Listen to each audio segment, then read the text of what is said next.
Hello,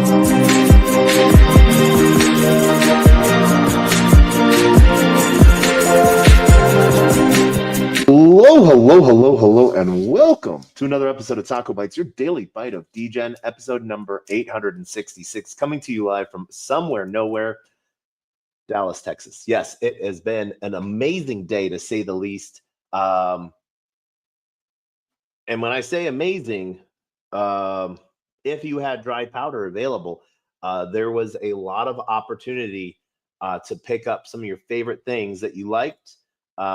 If you were on top of it and you wanted to be an active trader, you could have swapped into stables and then bought in lower, and then have money left over, or you could have just done nothing, and Tuesday you'll be back to exactly where you were before.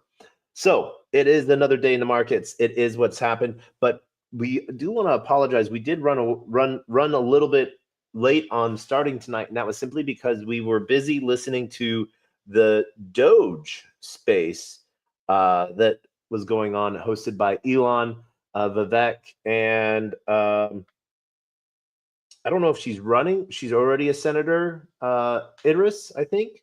But yes, for Iowa, and Ernst. And so they had a very interesting conversation tonight, sort of about what Doge has been doing and tariffs and what that's been looking like. And so I was sitting in listening to that. I just sort of try to stay on top of it. But one of the two big things that I wanted to sort of cover tonight was we get a lot of fake things in our wallets, especially on Solana. And so I had started to do some cleanup on Solana, on my wallets and stuff like that. And I wanted to instead, I was like, well, that would be a great time to sort of showcase what it looks like to clean up your wallet. What is a scam CNFT? Why might not it be able to go away?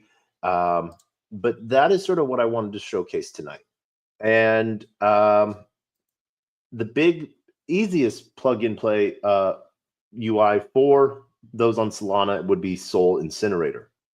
We're also going to be going into what I like to call Red Sea LPing, when the market is down and you know that it's going to recover, getting into a long position and protecting that upward swing so you don't get impermanent loss right away. You're able to capture some of that momentum on trading fees and other protocols outside of HawkFi that you can do that on. And so you can do manual positions on Meteora and on Orca and on Radium. HawkFi automates that for you, and I don't seem to not talk about it enough. So one, I want to shout out to everyone that's joining us on LinkedIn, Player One Taco YouTube, 0xDegens YouTube, Twitch, Twitter, Telegram, Rumble, Kick, on-chain via Unlonely, and on-chain via Sol Media Tech. Thanks on Solana and Filecoin, and then all of those joining us in the Twitter space and stuff like that. We do have a pinned post, which is the video version of the same exact thing. So as I'm talking right now, you get to see what's going on my screen as I do these things live, because if I'm not going to do it, why would I tell you about it? That's my simple thoughts. But also, sometimes you'll get issues when you're doing it. So what does that issue look like? So I am going to be dropping these in the comments. This is Sol Incinerator's Twitter handle. Twitter is always the best place to start for things and to be safe, seeing if your friends are following it, we do want to show what it looks like. So as you can see, connecting your wallet, it will then do an entire wallet scan for cleanup of accounts, vacant accounts, resizing NFTs as well. And I'll tell you about what those account cleanups are as well, and what tokens, NFTs, compressed NFTs, domains, LP, and unknowns. There's things you might want to burn, and then if you don't know exactly what it is, I wouldn't touch it, because especially as you're partaking in different staking platforms, you may get a hidden token that represents your position in there, like LP tokens or LP NFTs and stuff like that. And so I really want to caution you on this. And there's a couple different ways, obviously, light version, or pro within the website, as well as different modes and the RPCs for that. We can see with the pro for power users and what version they're on. They make it really simple, and we're going to go through all of those today. So as you saw, we attached our wallet. And so there's two things that we can do on cleanup. And one is resizing NFTs. So compression method came out for NFTs that allows you to reclaim the account rentable space on those NFTs. And it is a free service, I think, up until like April 25th. So I think like the first time I did it, like 500 NFTs, and you get like 0.002 SOL back, so that went like a long way and was pretty cool to see that happen. I think it was like 5,000 NFTs or something crazy. It was really awesome to sort of see, and it's my money that I paid to open those accounts for those NFTs, or those, and so it's me getting money back all at once with the upgrades to technology that Solana allows for. So some really cool stuff there. So we're going to do those first, and it shows me that I have 3 to reclaim. So I'm literally going to get 0.0066 SOL for each NFT. And the process can't be reversed, but this is something where the new standard is sort of pushing forward, and we want to see a lot of things move forward with this, as this is the technology that everyone is moving with. So it's backwards compatible. So if you're using staking platforms or you're using other protocols that recognize these NFTs, it doesn't get rid of that in any way, shape, or form. And so that's sort of the big move that we have going on that side of things, which is really cool. So as you can see, we went up in SOL, and so yay, we're going to actually tweet about this. Yay! So we got 0.007 SOL back. So there we go. This is the SOL piece 1. Does look like we got a handful of different notifications during that space, which was sort of fun. Like ever, yes.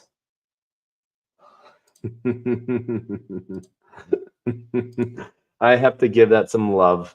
I love you right now.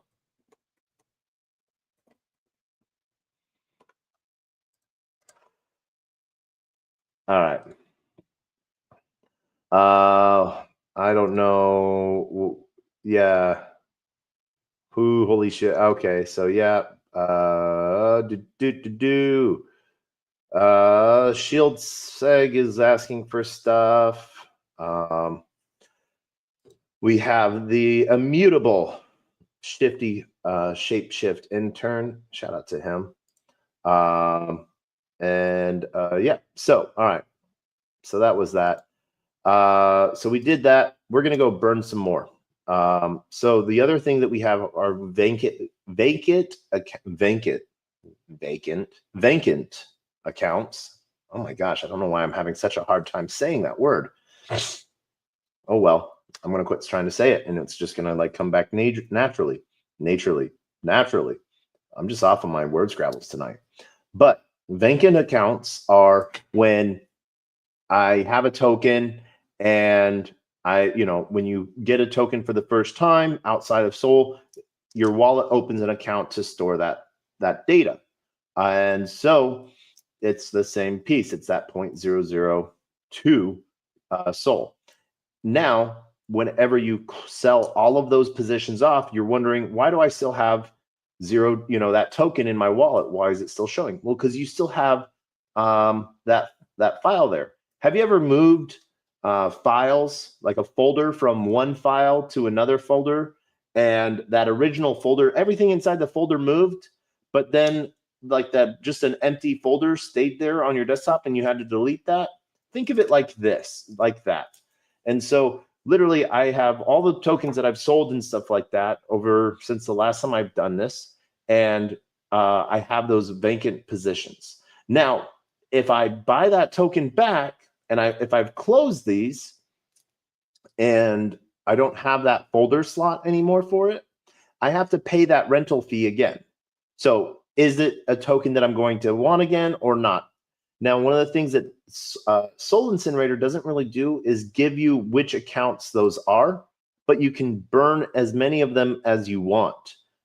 So we are going to try to burn all 41 of them at once, which will get us 0.082 Soul. One thing I do want to let you know with this, it is not dollar amounts. It is done in Soul. So it doesn't matter if Soul is $8 a Soul or if Soul is $1,000 a Soul, it's still the same price on rental. So we just claimed 0.08 Soul. You know, now it shows our balance details and everything like that. So we did it. It was done over 3 transactions, 20 accounts per transaction. So that sort of left us at that. Why not tweet about that? You know, so let's tweet that just for the heck of it. You know, so I don't know. Let's see. Huh? What does that do? What is it? Will that do something? Let's see if that does something. I'm gonna, before I post that, I wanna see if that changes the image. Does that change the image? Oh no, it just brings you back to Soul Incinerator. All right. So that is a fake tweet. So discard that.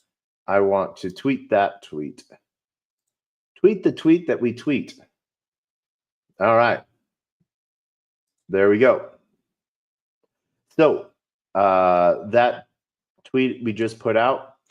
Next up, now we've done all of our cleanup. So cleanup is a really easy place to start because it's stuff you don't necessarily have to worry about.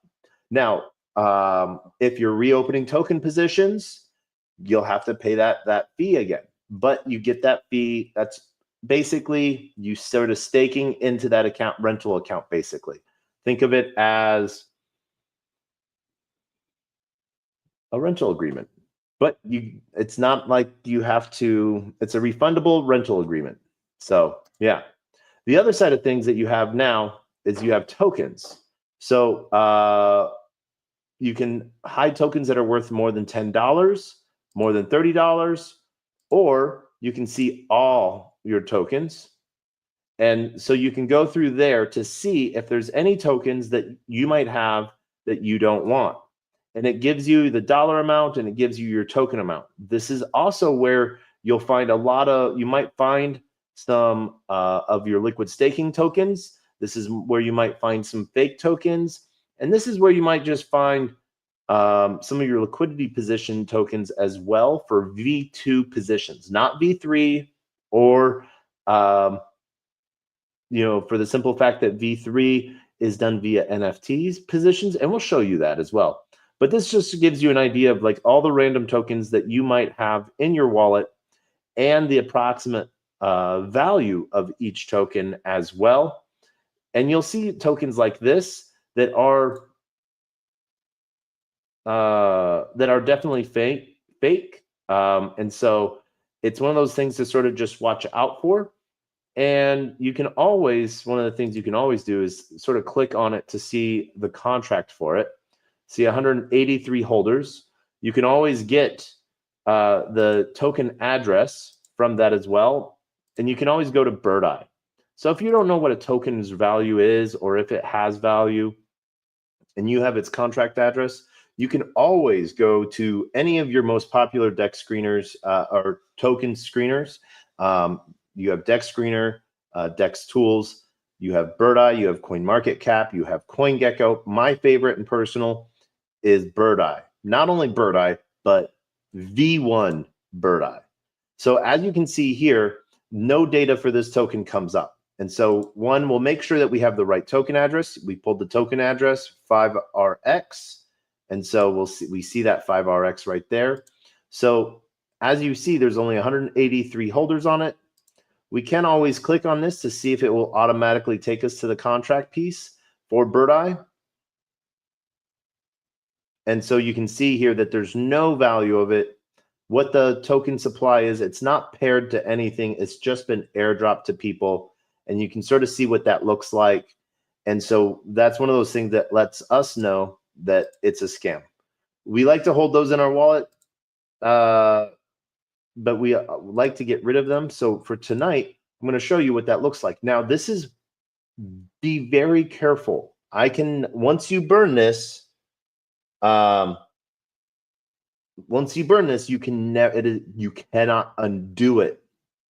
So we saw one of the big pieces where Soul Incinerator actually got a lot of love and got put up on everyone's radar was after Slurf burned all the LP tokens from creating liquidity and permanently burned the LP tokens.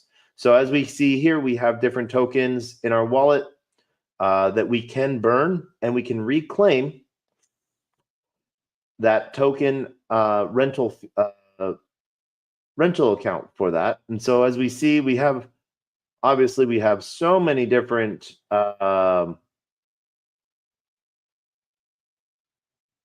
pump tokens, I guess you could say. But then they also show Jupiter trusted tokens. So JTTs are tokens that have made bonds and or filed with Jupiter. So tokens that have real value. So they do separate those out so that you can sort of understand, have a little safety there on what you're seeing.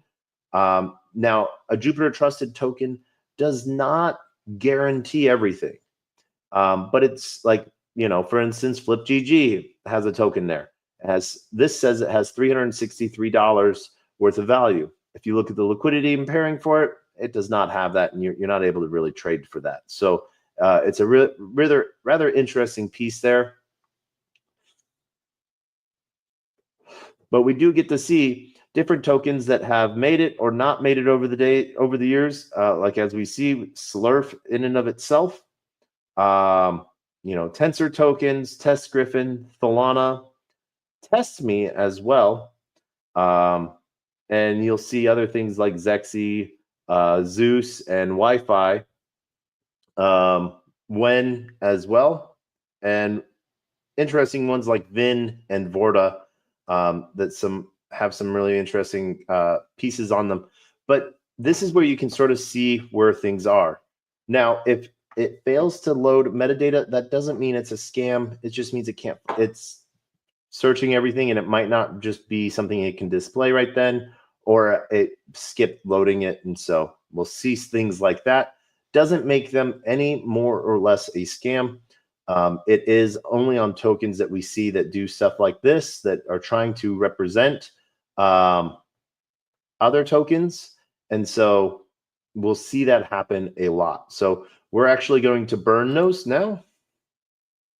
And orcowall.com, you'll usually see tokens trying to give you a website or something like that. Now, don't get me wrong. Sometimes the way it does it, it might not be a scam. I know this for a fact because I sent out a bunch of NFTs that had a website on it and that sort of was talking about arrays and stuff and Twitter accounts. And so there was a big piece on that, sort of like as an advertising piece, because having direct access to drop stuff into someone's wallet is an amazing thing, So there we go. We're going to tweet that as well. Boom. So we just pushed out Soul Incinerator, so we're going to go burn more. We're not going to burn any more tokens as we got rid of everything, but we can look at all tokens being displayed, and that can give us a little bit of a value piece too, to sort of see what something might be going on. As we see, we have a BB airdrop as well. Next up, and this is where it can get into a lot of stuff, NFTs and CNFTs. So NFTs themselves, people have to pay that 0.02 Soul to send you or airdrop you an NFT. That's why a lot of times they'll have it as a claim feature so that they pass that account piece creation on to you. So we see some really interesting fun pieces here. Asset-Vantas you know, 1, 2, 3, 4, 5, 6, 7, 8, 9, 10. 10 Vantas all sitting in a row. Actually, I'm going to take a picture of this, and you know, just send this over to one of my communities, because I want to.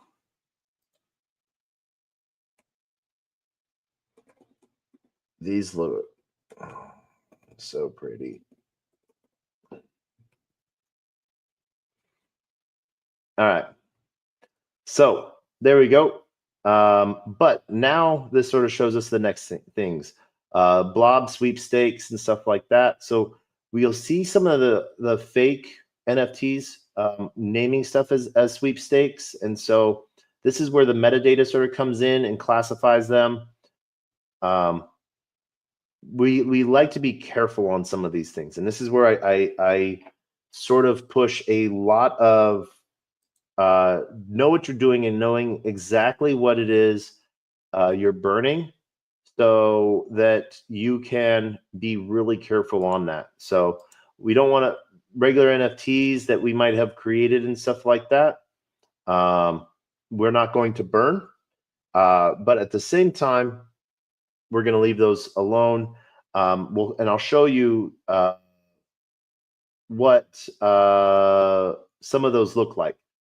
So also some of these here too. Some NFTs will try to tell you like, don't burn this, you know, so don't burn it. If you're having a staking position, be careful what you're doing. This can be really bad. If you burn your liquidity position, you'll lose complete access to the tokens on that, you know. So you'll see a lot of different pieces.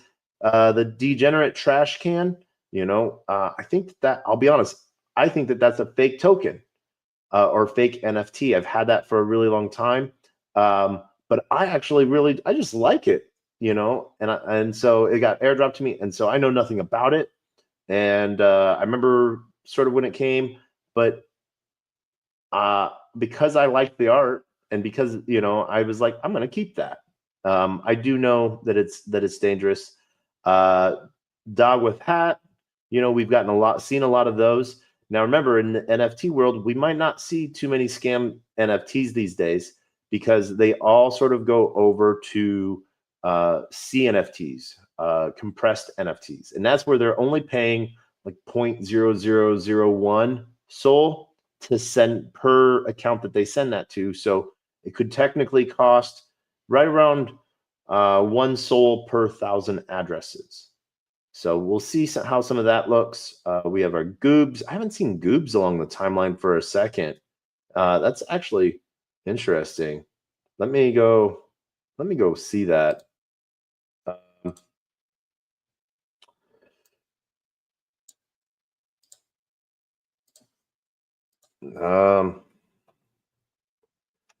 Goobs.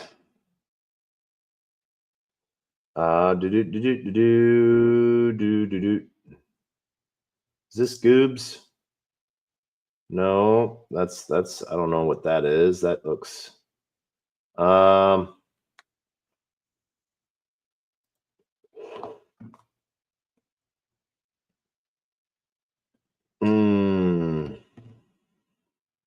don't know. Maybe did goobs die?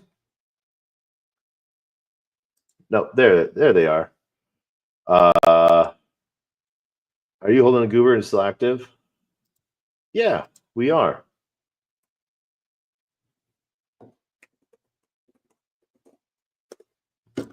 All right. Sometimes we just like to shout out and say hi. Boom. There we go. So we're doing that.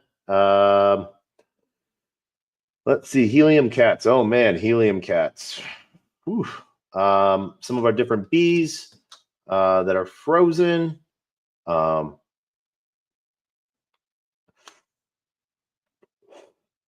Legends.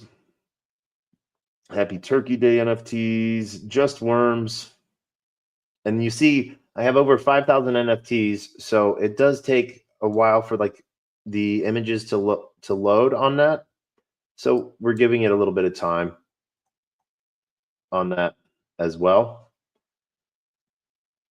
And they don't do a continuous upload because you might not be going down all the way. So yeah.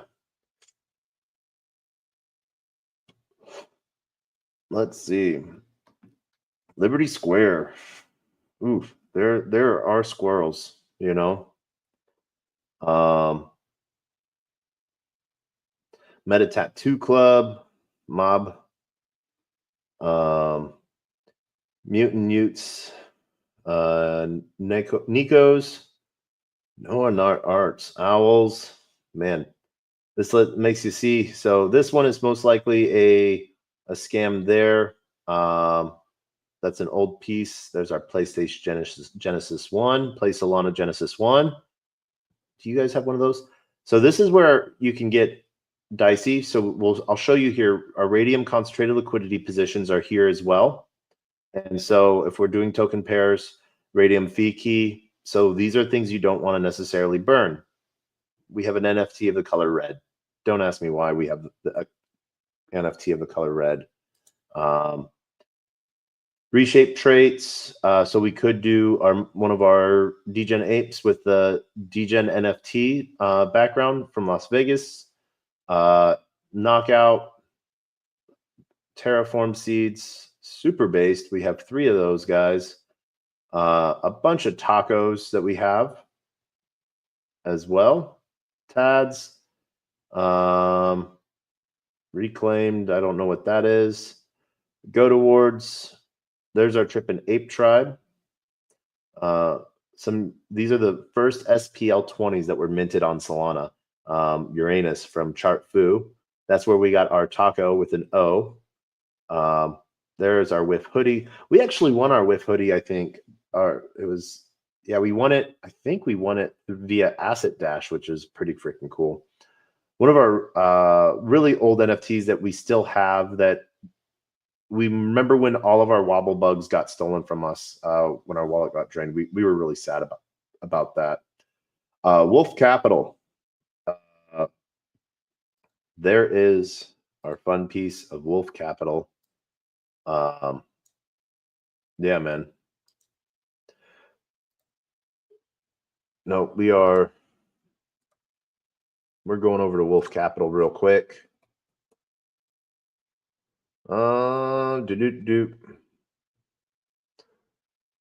Wolf Capital, boom. Oh yeah. Wolves will rise. Let's go. All right. Good way to your big friend. Oh man, I remember when these minted. I remember minting him. Some zombie unknown collections. This is where you might find things that could be scam pieces or things like that. Original Drip House. The original Drip NFT. Man, let's see. Do we have a timeline on that?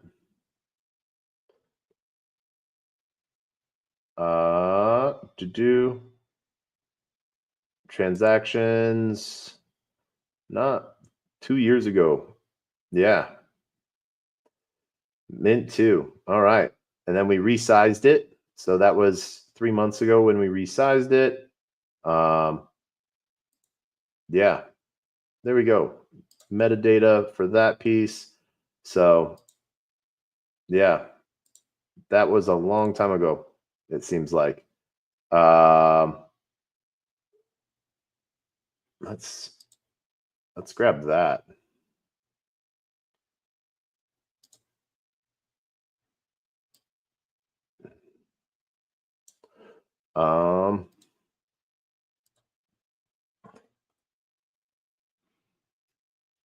Drip House. There we go.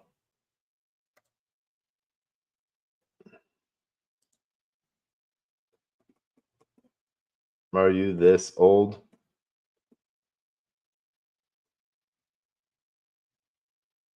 There you go. Boom. So, Crittens, some more hollow down there. So these ones right here, this Orca Initiative one, is a scam, but we kept those from, we kept these for, I forget what reason we kept these, but we're not burning them. So Orca Solana Spaces, you know, Saga pieces, the 4 Saga pieces to win a Saga phone. We did not get the Saga phone. That's a little sad piece there. An NFT of my face, NYC Spaces. Oh, yeah.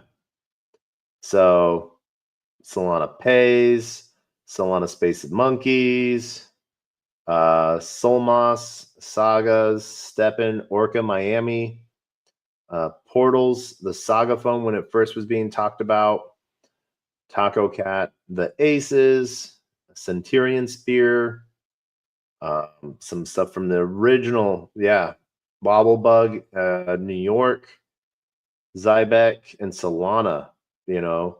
And then there's a regular NFT. You met Player One Taco, sort of a fun little NFT that I had given out to a lot of different people. So that was sort of fun. Oh, let's go see what this one is because I don't want to burn it. I burned so many. I burned so many of the. Okay, that's an NYC. Solana Spaces New York. I burnt so many of these that I'm actually quite sad that I did because I wish I didn't. All right. Phantom, Solana Pay. Okay. Some monkeys, Degen Ape Academy, some cool stuff there. So, yeah. All right. So that sort of goes through that entire list and it shows you everything that you have in your wallet and what's there. And it allows for you to be a little safer and clean things up as we get distracted. So, where you'll see a lot of scam NFTs or CN, are as compressed NFTs, CNFTs. That allows NFTs to be sent without taking a account space, so it's cheaper for scammers to send them. So we'll see like these things like Pudgy Penguins airdrop, Magic Eden airdrop. We know that those are scams. Now we're not going to be getting any rental space refunds on those because rental space isn't being taken from them. And so we're going to go through and we're going to burn. We can burn up to 30 CNFTs per transaction. And so that's what we're going to do. We're going to mark all of these for burn. And one of the things that used to happen with compressed NFTs, because there was no Merkle tree transaction behind it, they couldn't burn it because it was technically frozen. What Soul Incinerator did on the technology side was they would go do the transaction hunting to go find the actual metadata to and the Merkle to show proof of ownership, unfreeze it, and burn it for you. So it leaves it's no longer in your wallet. And so you'll be able to see that through a lot of different things, which is a pretty cool process. And you'll see that there's a lot of different scams that come out, so be careful, please. These can lead to some bad things. By scanning a QR code, you're not automatically opening yourself up for things. It's approving transactions, going to websites that have you connect in some way, your wallet, give approvals, or something along those lines. So we're going to burn all 30. We're going to confirm that. And then you can see within that you can do GTOMev, you can do specific RPCs or priority fees as well. And so we're going to burn those CNFTs. Now, it's doing the proofing on each NFT, so it has to go find the Merkle for it. And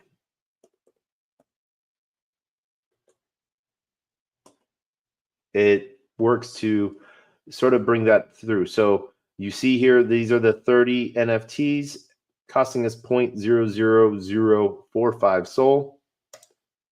And we're going to wait. We have to wait for that to go through because that will take some time for it to be able to land on chain.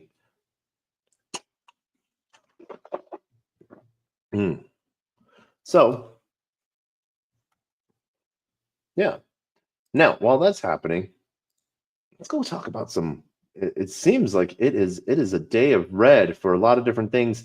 Ethereum touched like 2100, I think. Yeah, 2159 in the last 24 hours. So that was right over here. Sort of touched it, and then at the same time, it's rebounded almost $400. So this was one of those things to where if you're able to buy, you were able to buy in some way, shape, or form. It was a good time to sort of pack on some of the different tokens that you might want to have done so. Getting them at discounts, Bitcoin below 100K. Solana was hit like 175, I think. 180. So 180 it touched. Whew. And then people started waking up and, from, wherever they were at, and they were like, oh yeah, no, that's a discount. Let's buy that up. Now, there is a lot of talk about market manipulation and everything like that. I'm not here to talk about that. Whether there is or not, there's still ways for you to be safe and to make money in these positions, whether you have them or not, or you have either side of a liquidity pair. And so we'll get into a Red Sea situation with liquidity providing, where you're basically opening up on if your normal liquidity position is like that wide, and the price is right here, your equidistance from the center price, both ways or off sides a little bit. With customization, let's say this is the value of Sol, and this is dollars, USDC and Sol. You can put it longer onto the Sol side, so that way there's more Sol. Sol has longer way to move up if you think it's going to hit back into that $240, $235 range where it's been sort of sitting at and chopping sideways. And so this will allow for it to show a lot of room and growth without just being traded completely out of position. So you can sort of capture a lot of that price movements. If you're using something, so we were able to burn 21 items, and then they timed out waiting on the rest of the transactions to land on chain. So we're going to try to burn the last of those.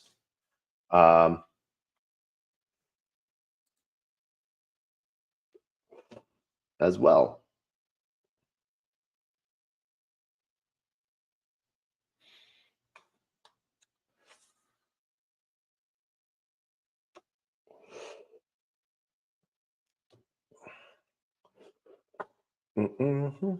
All right.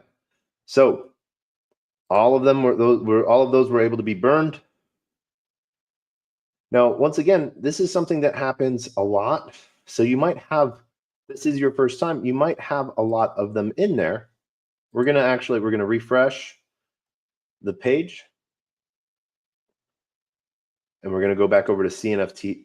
So you can see 2,200 CNF. Oh, and it keeps scanning. It will get deeper and deeper.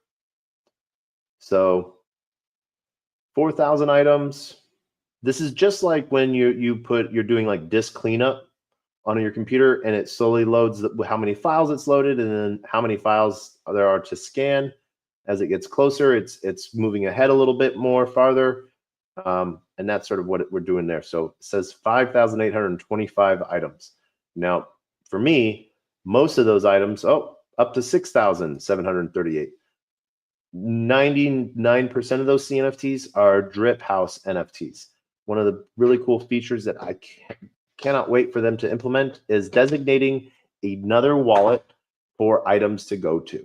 That would be great. I can't wait for that to happen, so that all those NFTs I get from Drip, I still have the power of my wallet, but then the Drip NFTs get sent to a different wallet that's represented via my wallet as well. So sub accounts, those types of things that we'll see. So as we can see here, failed to load metadata. Those are 2024 Jupe airdrops. We know those to be fake. Jupe airdrops.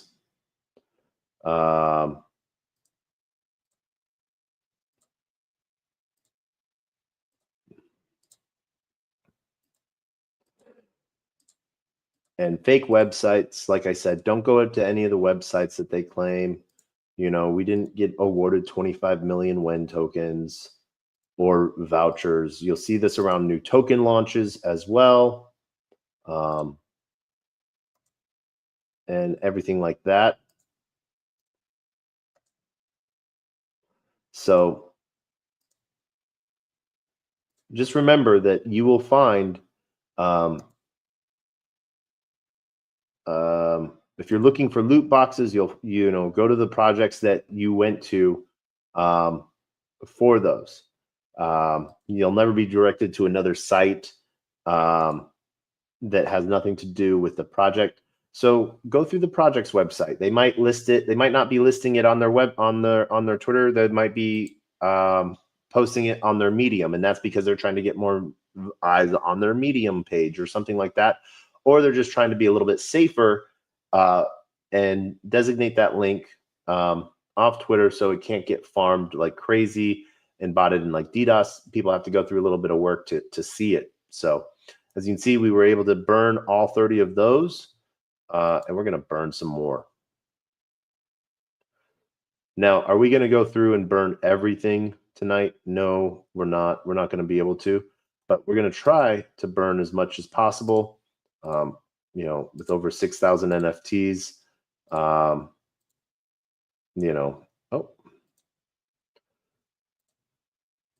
marking for burn. We can also cheat and just select all of those by clicking select all. And like I said, if I don't know it necessarily, and it doesn't yell complete scam to me, I don't necessarily know, so I leave them. Graffitio, Drip airdrops, Grimes, Drip season 1, Stoic. We have a lot of Stoic art. Jupe DAO.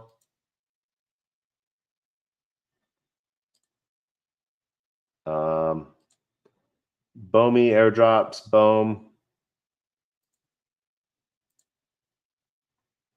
So, yep.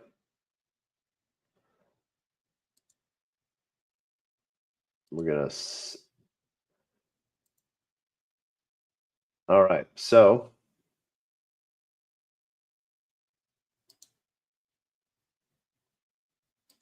confirm and burn. Now, you might be a project and you're like, well, if I'm trying to market to someone, how can I get an NFT in their wallet and they don't just go burn it right away? I'm trying to send a message and stuff like that. Try going the social route, like give a Twitter handle and say, hey, go to my tweet post, my pinned post on my Twitter account. Here's my @ symbol or something like that. As you can see, we were able to successfully burn all of those, and we're going to go burn some more as well. And so you'll see different things sort of pop up.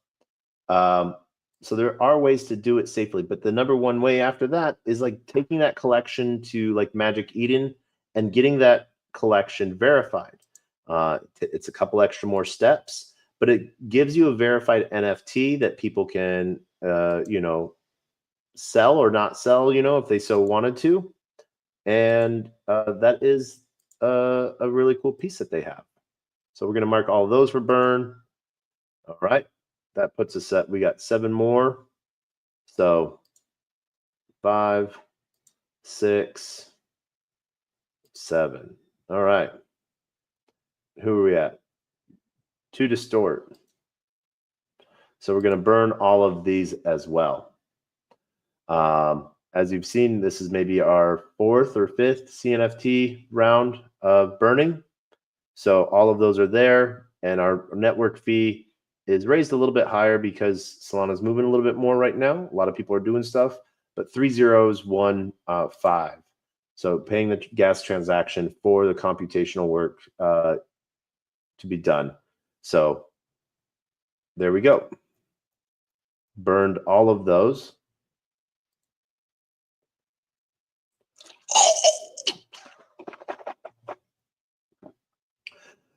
To distort. So we can see here other NFTs, claiming airdrops, wormhole, with airdrops, with drops. There we go. We're giving it a little bit more work than it's ready for. Aw, snap. Yep. Ran out of memory because we have so many CNFTs there. So we're going to do one more burn and then we're going to move on. I just wanted to sort of show you what this looks like and what those scam pieces can really sort of try to do. They all sort of follow the same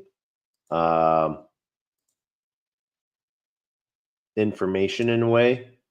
So yeah, we're going to select all of these, select all of those.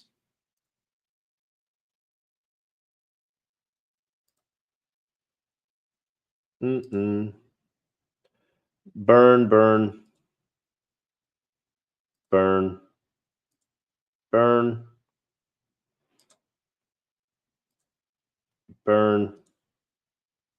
And they might be targeting you based off of an NFT you own, transactions on chain, a whole bunch of other things that you might find that can really sort of just, broadcast. It's not like someone's like, oh, I'm going after player 1 Taco. It's automated. Like, let's send this out to everyone that has this NFT or everyone that has this much USDC or Sol in their wallet and stuff like that. And you can do these things as well.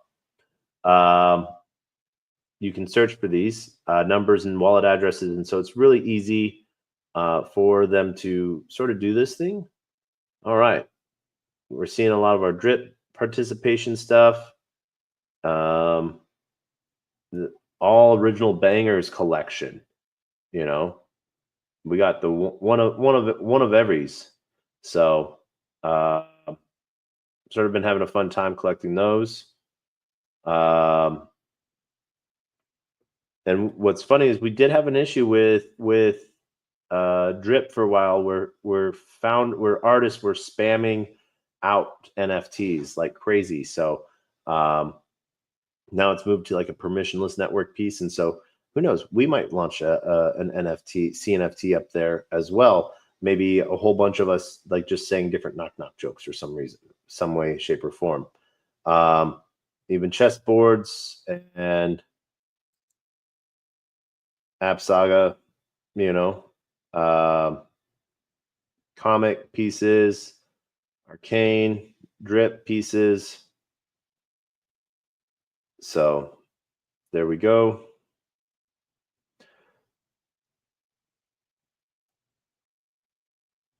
Oh, award presented. All right. So we're burning those, and that is it. So we're going to burn these, and you can always double check what you're burning first before confirming. So we're going to let that sit, and then we are going to call it a night on that piece, and we're going to hop over to Red Sea LPing, and we'll collect our positions and move on from there as well. So as we wait for this to load, just wait for that to load. It's a good time.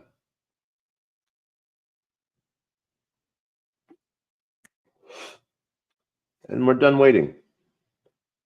Sort of fun to see everything that you're burning. You can always do a double check, because remember, once you hit this burn, or once we hit that burn, it is gone forever, forever. No refunds, no like, hey, it's in a wallet being held for a minute. It is gone. You can sort of see some of if you're holding domains, where they're at. Remember LP tokens I was telling you about? These are different radium positions. So they might not tell you exactly what radium position they are on screen, but you can always go back and check and see what's in it. So we see one holder, and that would be us, but we can also see what that is and what that's like, what those tokens are for, and a lot of different pieces on that as well. So we don't touch our LP positions. Unknown. This gets into that scary territory where you could burn a token that might not be fully set up yet, or have all of its token stuff set up. So this is where you can find some hard scam tokens and stuff like that, or tokens that don't have asset pieces. So sort of like, Mickey Meme, or your friend key. What is this NFT that's frozen? That's a Generations B. All right.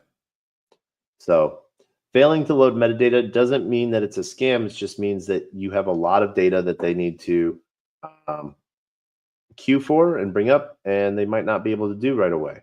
So these are one of those things where be careful, please. You'll see this in like token 2022s and some other different pieces as well.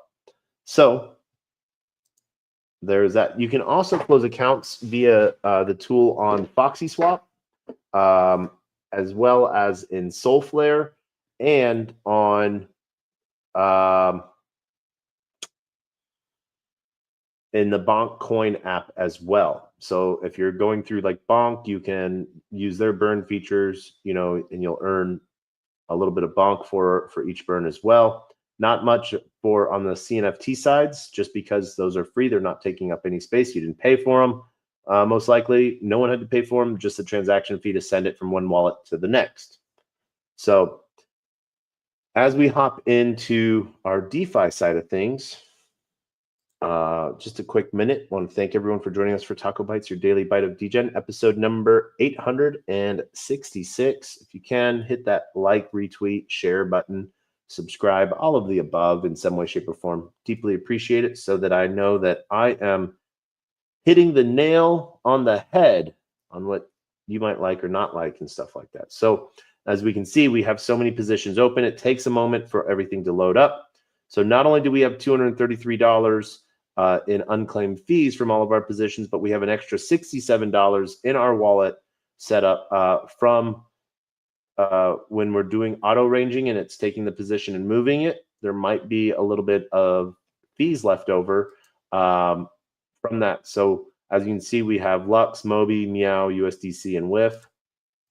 We're going to claim all of these. So we're seeing how much SOL. We're getting 0.13 SOL. It's costing us 0.002. Mobi, Meow, and $3.83 and there's some extra SOL and Dog with Hat as well. So as you can see, we cleared out that $67-ish from that wallet. That still leaves us oh, $300, total of unclaimed fees, roughly $300. Once it finishes loading that position, and we'll see both portfolio balance and unclaimed fees go up. So one of the things that we can sort for is unclaimed fees, and is the position in or out of range as Solana went down and it's going back up.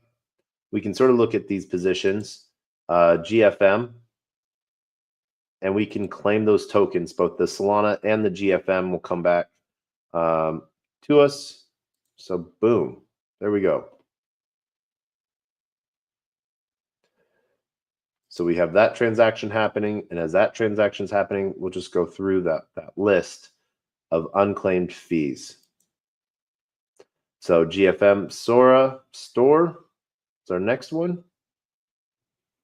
Now you might be asking yourself, why are you going through all that trouble and like going back to your dashboard? Right now the UI doesn't allow for you to go back to where you left off. So as you can see here, I just go back and it literally it re-queues everything. Now, if you're showing a price discrepancy at all, you can hold down the shift key and you can press that refresh button in that upper left-hand corner of your screen. And that clears your cookies, your cache for that site and that site alone. Not all sites, doesn't get rid of like passwords or anything like that or give access to passwords, but it's one of those things that you'll see and you might want to just claim. And so if you don't clear your cache, it might leave old UI information up there. So now we can see that those two tokens that we had claimed are gone after we did that hard refresh as well. And I haven't been doing it, but what I do sometimes in groups of my NFTs is I will open up using my click button, and I'll show you that now, link in new tab. I seem to get about, depending on how fast I'm going, I get about 3 to 4 transactions done in that time period. So yeah, Trump Sol opening in a new tab, and that gives us that same tab without us losing our position off of the main page. And so through this, we're just going and we are collecting our unclaimed fees. And this is one of the cool things where you can click on the little chart button and you can see how much you're up versus how much you might be down. So as you can see, holding Trump, you're just up 23%. Holding your Sol, you're down 14%. If you're holding the pair, you're down 0.8%. But because, and that's if you're holding both tokens, but because we're LPing, we're actually up 71%. As tokens, people rotate back out of stables into their tokens or back into Solana and stuff like that. So it's a really cool thing that you get to see as tokens get traded, they go through their routes. By providing liquidity, you benefit from that. So this is me sort of going through all of those. And you can see where some positions might be open still, some are closed via the red dot. They're not having a balance of over $100, meaning that they're not automatically getting done. And so that's the big banger there for that. So that green label is what we are getting for that $15 as well. And you can see that we just sort of go through that. And that's Jelly. Next up is Trump USDC. We can see where we're at with each claim as well, which allows for a lot of different things to happen that are all really cool, in my opinion.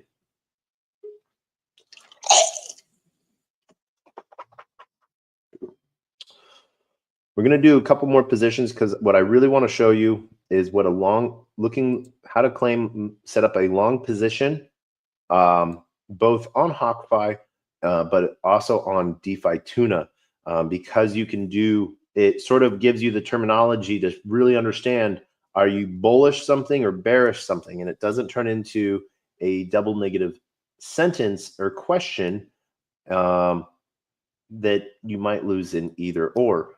So this is one of those really cool pieces that DeFi Tuna allows for.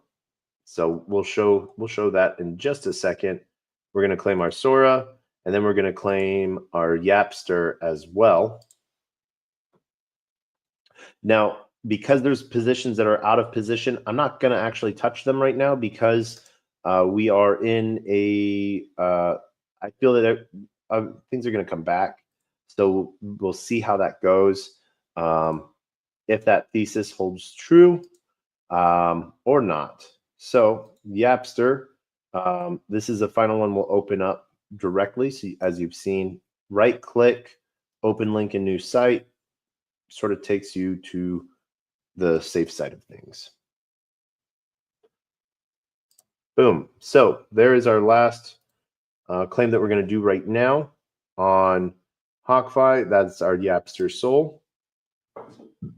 And you can see balance changes haven't updated because the wallet hasn't been repinged to see where claims should be or not be. Total unclaimed fees will only update based off of if the wallet position is there or not. And if it has 1 cent, it will say you have 1 cent worth of unclaimed fees. So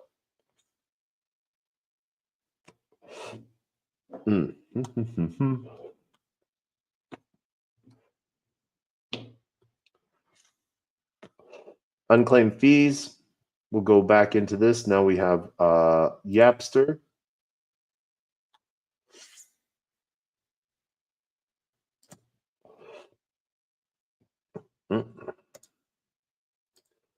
Sometimes we have to refresh the price. There we go.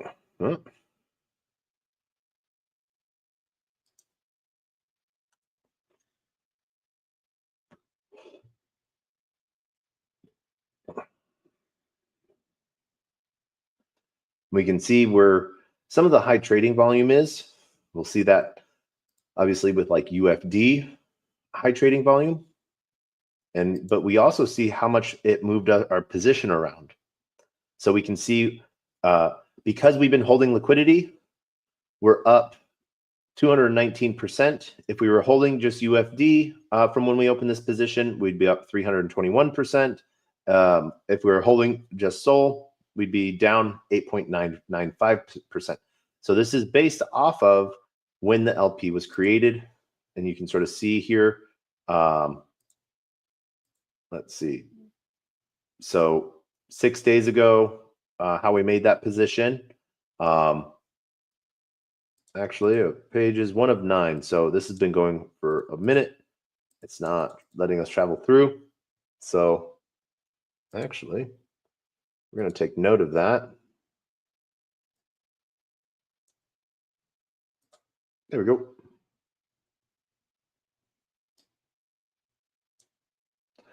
And we're going to be annoying.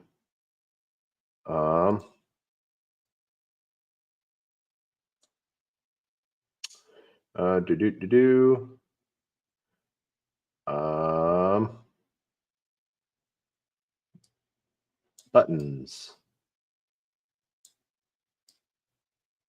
We write horribly. No, we're not writing just but.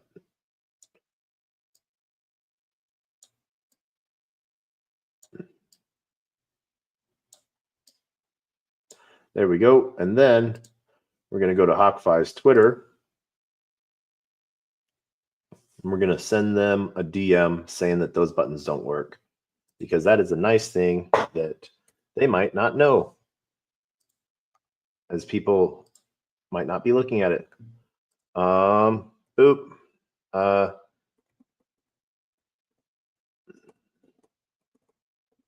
Working. Actually, let's get a better breakdown of where that is. So analytics. Oh, that is boop. There we go.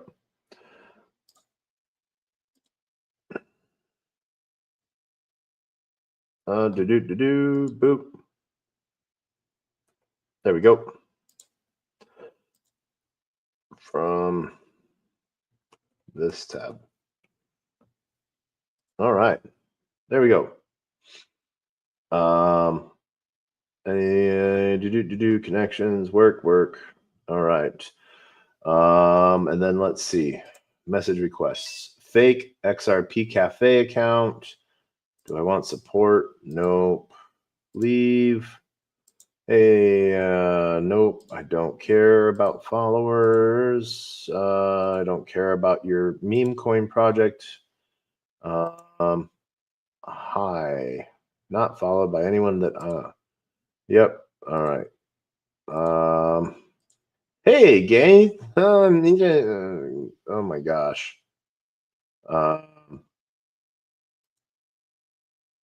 Comfy whale. Yep. All right. So, yep. Probably free. All right. There we go. So, that's automation pieces. You can see where the price is moving, sort of off target back over into UFD. Now, one of the things that if I really wanted to, let's claim these fees.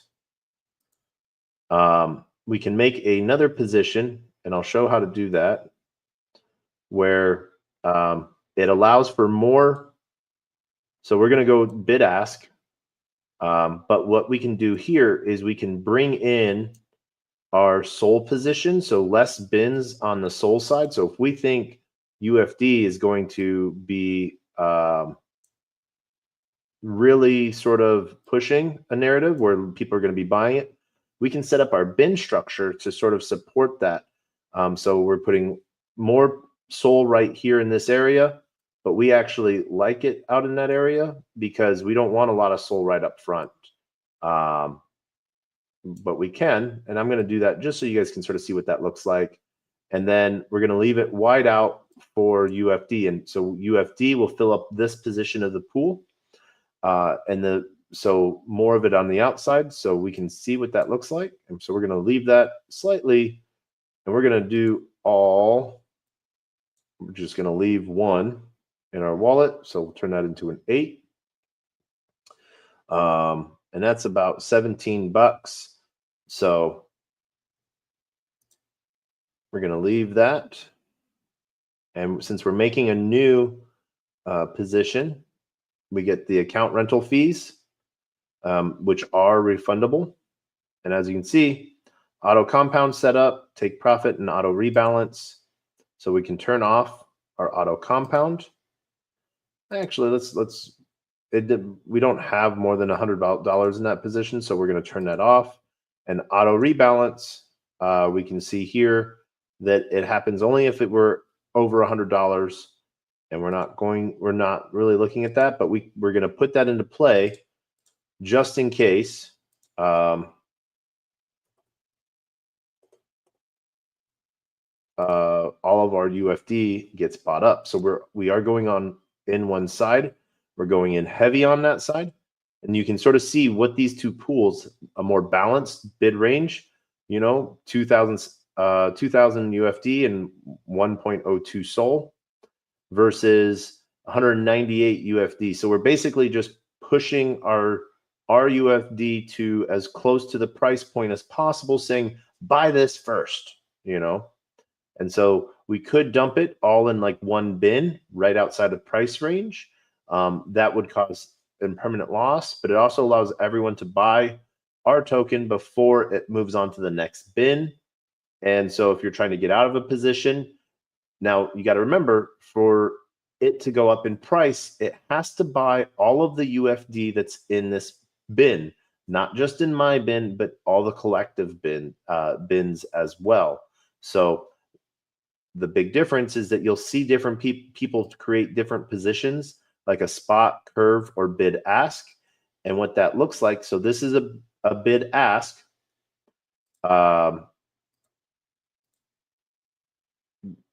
For our position. And we'll open that so it looks like that. We could put in 0.1. So this is what a bid ask looks like. It is a flat bar across, and as you can see, just barely any one UFD is split up between all of those positions. Now, what a curve looks like is it drops all of our liquidity near or at the market price, current market price. And that's so that there's better capital efficiency, meaning less slippage. But what happens with that is, like, let's say, and I don't want to get too deep into like bin ticks or bin spacing, like the distance between the prices for each piece. So we can see like this bin right here, UFD is 0.0037, and our SOL, or the amount of our SOL in that bin, because we're not selling UFD in this, our UFD is over here. So we have one UFD split between all of these pools. So that means it's 0.00639 worth of SOL, or worth of UFD in that bin. Now this bin, we have 0.1 SOL into this. So that sort of shows what, like, if I'm wanting to buy a lot of SOL, what will happen in this is, yes, it will get me through that price range. But if I then want to buy like more than what's in here, price goes from here all the way to here, down the bottom of the hill, changing the price drastically, because I bought up all of those positions. So that's sort of where you'll see some cascading long wicks and stuff like that. Is there was a wide position for that price, but most of the money was in the center, and so it went way far out of that range, and that's what those wicks on a candle represent as well. Everything that's sort of within that block of where the market price is, but then how much people are buying or selling around that piece, because the liquidity gets thinner and there's either gobbling up all of one side or they're gobbling up all of the other side. Remember, we are in a buy ecosystem. So we're in a push, meaning we push every transaction. So technically, we're buying the opposite side of the pair. We're not selling UFD to buy Solana. We're buying Solana with UFD. You're buying UFD with Solana. You're buying token X with token Y. And so you're not selling token Y for X. So that's one of the things with terminology that I want to sort of point out where we're at, and you know, where we're going, especially with agents, is into that push-pull type of system.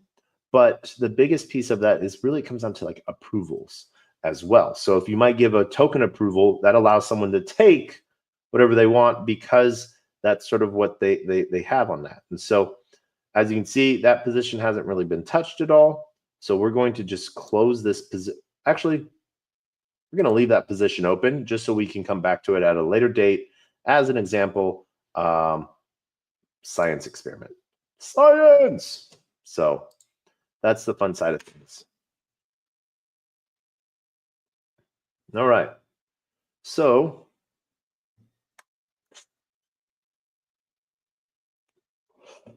we'll grab one more position. I think we'll try to grab like a USDC position,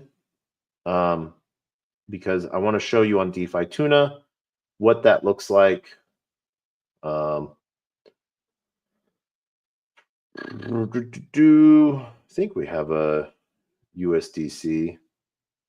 We have GLPs. As you can see, we have a lot of positions that are out of range, but they're going to come back into range. Mario Sol might not come back into range, but that sort of lets us see what we have. As you know, that pool started at $100. It's now, you know, a lot less than that, but that's okay.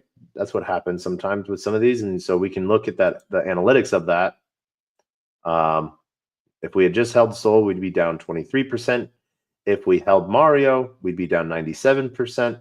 But because we had LP, we're only down 58%. So, and if we were holding the pair, we would be down a total of 44%. So balancing that out, the 23.97 piece, so that puts us at that 44.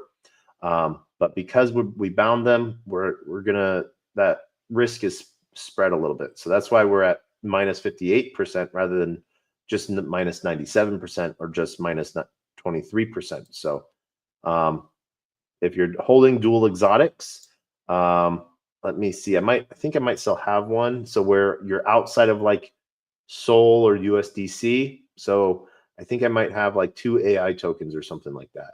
That would be a good example of that. If one's going up, one's going down, you'll see some pieces on that as well. So that's all Sol, USDC, right? Pengu USDC, Trump USDC, Meow USDC, Trump Sol, Xstep Step,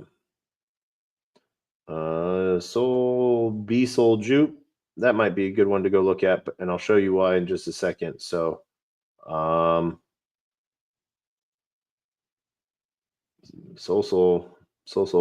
MLG FWOG. There we go. That's a good one to look at. So we're in range for both tokens because both tokens are down. But I want to show you, and I don't even know what this number looks like. So MLG is down 17%, Hold FWOG is down 37%, so the LP is down 37% total.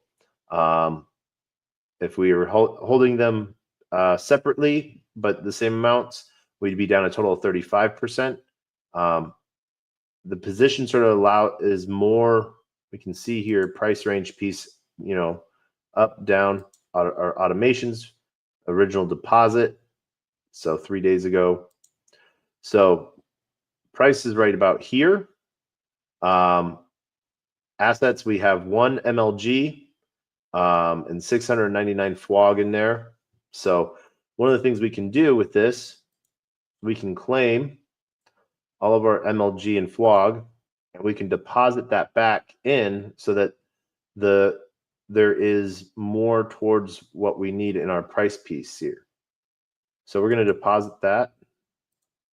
Now, if we had over $100 in this position, it would then it would do an automatic rebalance. So it would bring the bottom of the V back where that price is supposed to be. So we're going to change that to a 2, and we're going to add all of our FWOG, but change that to a 2. So we're leaving 1 of each. Not a lot worth USD wise, but we want to show you sort of what that looks like.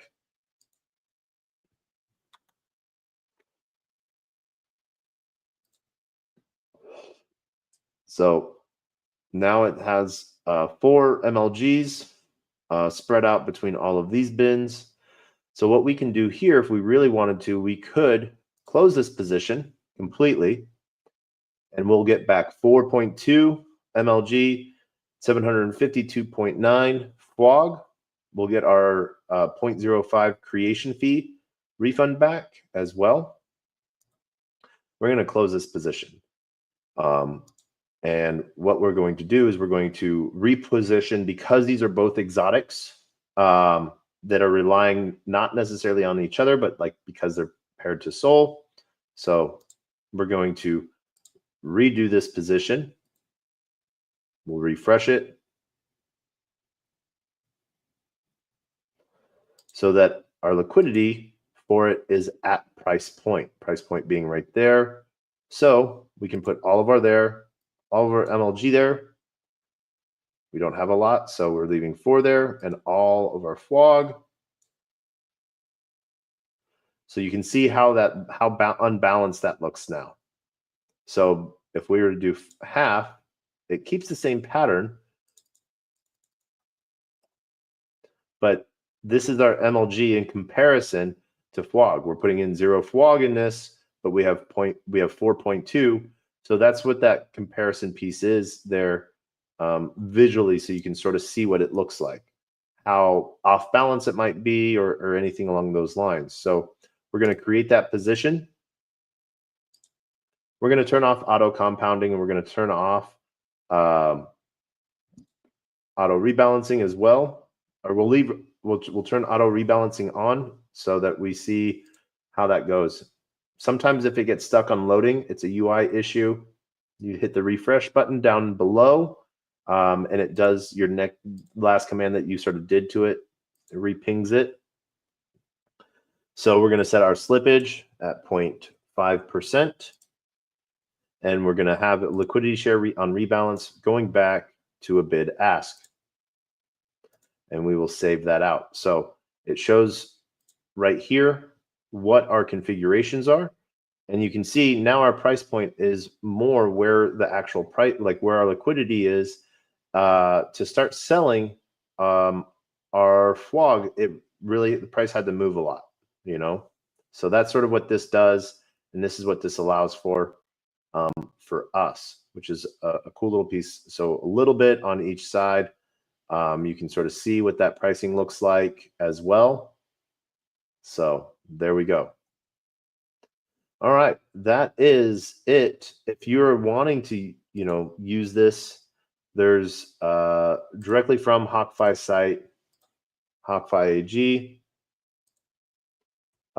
If you want to support me in any way, shape, or form, when you're adding a new wallet, or when you're adding, you can use my referral code, which you'll see on the screen there.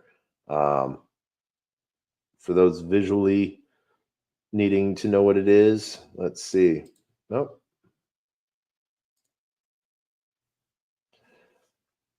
I don't know why it didn't load, but all right. So I'm not posting to locations for some reason. All right.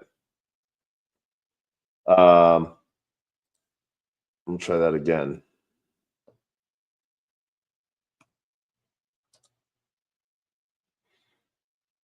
It probably showed up on your side now 3 times, but it's not showing up visually for me. So yeah. This shows you the different pools under all pools that are heavily traded right now. You can see their 24-hour fees. Trump is still dominating on the fee side of things on Meteora. Melania is right up there next. And you can see if you're going the opposite direction on fees. But this sort of also allows you to see what's sort of hot in showing of things. So all different pools. Yi is down there right now. So heck, why not? So we're going to get into a position on Yi. We don't own any of the token, but this gives us the visual of where like liquidity is sitting in different ways. So you could see here, this is sort of where bid ask sort of started. As those got ate through, we see more bid ask going this way, this way, this way. So drop price and then goes. So, oh, looks like we do have 1 Yi. All right. I'm going to leave that alone. I don't know where I got 1 Yi from. And we're going to put 0.5. Does that put us over? 0.51. So that way, there's Solana there if people want to sell into the position. Or, make it a little bit harder for them in some way, shape, or form. We can have all of our liquidity in one sort of way. As you can see what that looks like there. You can see the different valuations for how much SOL. So there's $20 worth of SOL in there. And so they'd have to go high up to sort of get us out of that position of buying SOL with Yi.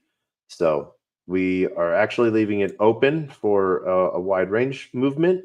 So that way they can gobble up this real quickly, but then it sort of has the whole wall pushing back on them, and it makes it easier for them to trade back or for people to trade back. And so what that does is create a lot of movement in price and having a price settle a lot easier of where the market actually wants it and not wildly out of control.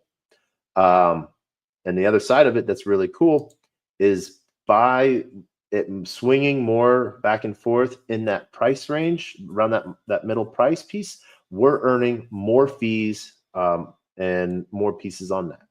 Now, one of the things I do want to remind you all of, if you are using HawkFi, you are earning points. It might not be showing up on the front end right now, but they are doing points. And then at the same time, you are earning Meteora Met points. So you're sort of double dipping, which is a really cool thing to be able to do. So we're going to have auto compounding off. And the main reason why we have auto compounding off is because the only position it allows for right now for liquidity shape on compound is spot. And we don't want spot. We like our bid ask. So we'll leave it at a 0.5, bring it from our spot to bid ask, and we will proceed from there. And then we'll save and close. So as you can see, we have our new position with ye soul, ye old soul. Yay.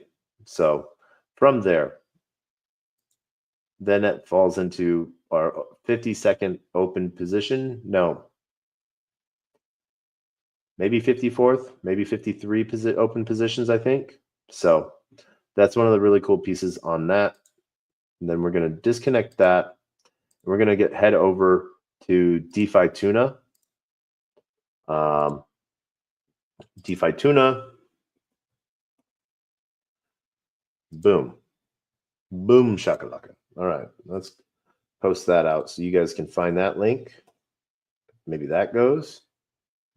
I don't know what's going on, why it's not going on. I apologize. We got some notifications. So design, synergy, HawkFi, Shapeshift, Solana is here on Shapeshift. It is good. NFT sauce. We haven't seen NFT sauce for a while. Kelly Castro. HawkFi. All right. Let's see. Yep. All right. So there we go. So DeFi Tuna is what we're going to be looking at right now. Still sort of a little bit of a hidden gem, in my opinion. Not a lot of people have had a chance to sort of like deep dive into what they're doing.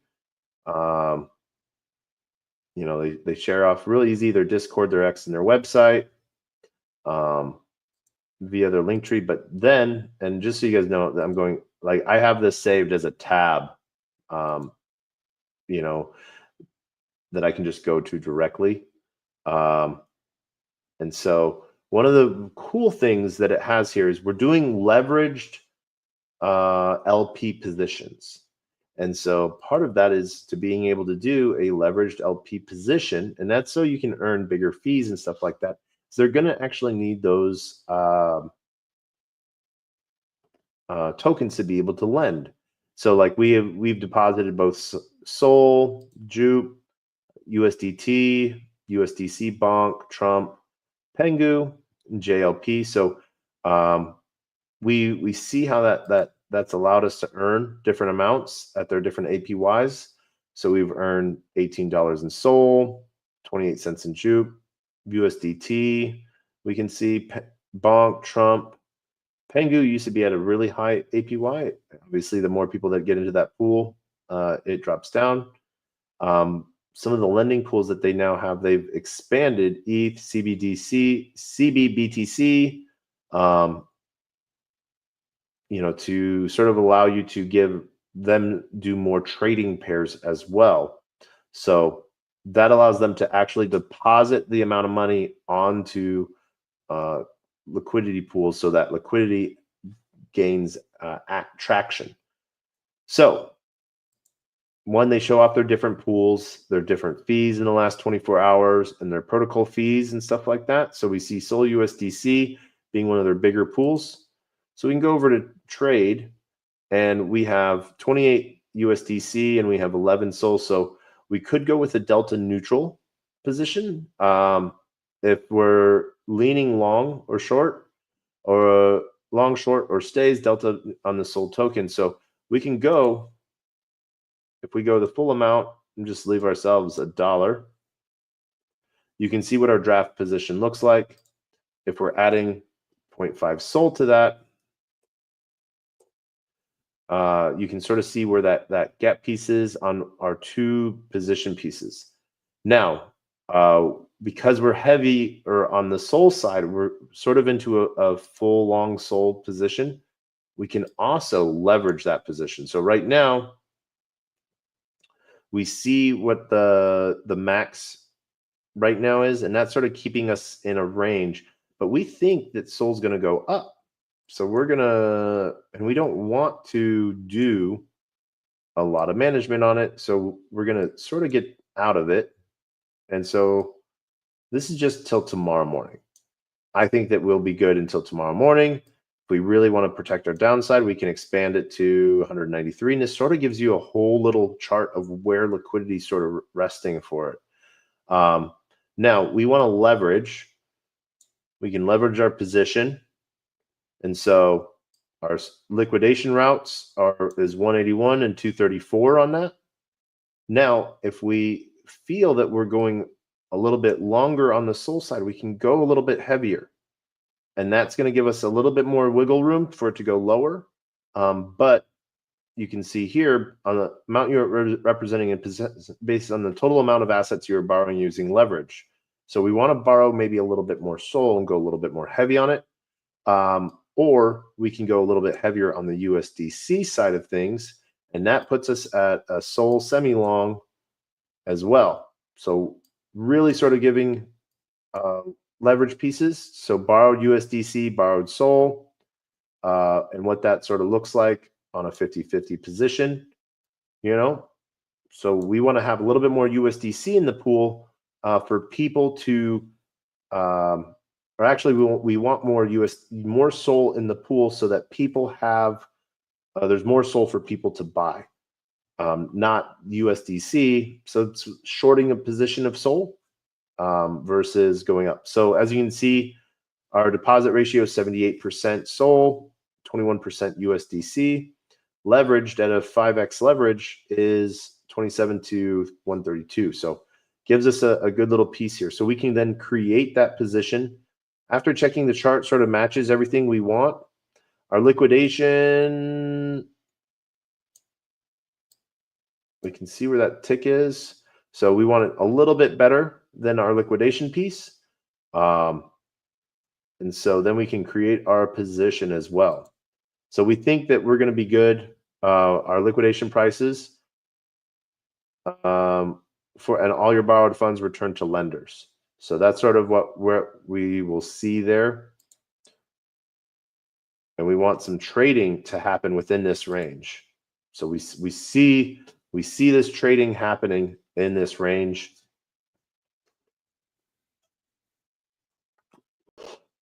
We could go heavier on the Sol side if we're really thinking a long position on Sol. And that sort of then shows us our size of our position, our liquidation prices, and our debt of comparative to the situation. So pool price, but then at the same time, what's that allowing us to do also as well is claim fees. So like we have here a USDC USDT position, it's in range. And that's sort of showing us at that 5.91x leverage. So that sort of gives us a good position there. So we can look at that. USDT, USDC. Boom, right there. So you can sort of see where all that liquidity for it is in that price range and spike piece. So that's a rather cool way to look at it.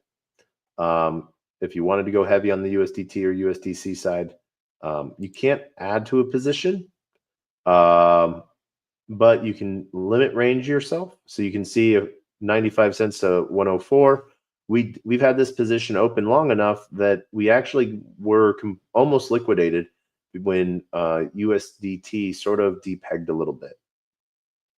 So we can claim from that as well. And that will claim our position fees. So it shows our actual collateral of $147, 754 total size of what we were borrowing, or total position. So the inverse of that is $607 roughly. So that's how much leverage that we're putting onto that pool. We can also see here total TVL on different positions where people have a lot of faith on the market and stuff like that. So ETH is, I wish it was an ETH USDT pool. But they do not have that. They have a SOL ETH. So that might be where you want to stay in like that delta neutral, and sort of help that position pricing move on that ratio of ETH to SOL. So the other side, like I've talked about, you can withdraw anytime, deposit. So, you know, with any, this is doing like an automatic borrow for you on a leverage position, earning LP fees if you think that there's going to be a lot of movement on a pool. It can sort of show a lot of upside. Liquidation means you're out of position, so you'll have impermanent loss. So if you were to go in on their SOL bonk position, you could end up with just bonk or just SOL, depending on your position pricing of how you're seeing it and what you're leveraging, and if you get liquidated. So as you see here, we would get liquidated at 223. So the collateral would be given back. And then at the same time, we would only have that side of the pair in our wallet. So we would only have USDC in our wallet at that time. So that's that big piece there with DeFi Tuna. I want to thank everyone for joining us tonight for TacoBytes, your Daily Bite of Degen, episode number 866, Wallet Cleanup and Red LPing. So one, obviously, I showed you a little bit how LPing in a longer position of what you think, you know, market might move back to. And so that way you're staying in that trade range and you're seeing the upside from it. So you're already sort of like expanding your scope. If the scope is right here and you think it's going to be here, you're sort of prepping yourself. You know, if you're looking at it, you can just make your full scope bigger, or you can scope out to one side if you think it's going to go back into a position. So it's a really cool thing to be able to do, see, and learn about. And the easiest way to learn about, other than finding amazing people to listen to, is trying it out yourself. These two apps are highly audited, and we're seeing a lot of cool stuff coming out of them, which makes me really happy. The innovation and just sort of like the advancement of different connections, I think are really fun. That is it for tonight. I want to thank everyone for joining us for TacoBytes, your Daily Bite of Degen, episode number 866. Shout out to everyone on LinkedIn, Player One Taco, YouTube, 0xDegens, YouTube, Twitch, Twitter, Telegram, Rumble, Kick, on-chain via Unlonely, and on-chain via Soul Media Tech, and for those in the Twitter space that have come and gone throughout the night. That is it, and we're going to end with the same two things that we end every episode with. Our words of wisdom and the greatest first knock-knock joke on the face of the planet. Our words of wisdom are always the same. A closed mouth cannot be fed, and you cannot feed a closed mouth, meaning if no one knows you're looking for opportunity, opportunity can never come knocking. If opportunity does come knocking and no one answers, it's going to keep on walking. And with that, I want to thank you for joining us, and we will see you tomorrow, as always. And with that, we end with the greatest worst knock-knock joke in the face of the planet. We've told this joke 665 times. 865 times. So we've told this joke every single episode. So that's how good of a joke it is. It's in memory of those that come before us, in honor of those that come after us. Yeah, that's right. That's the joke. But knock knock. Who's there?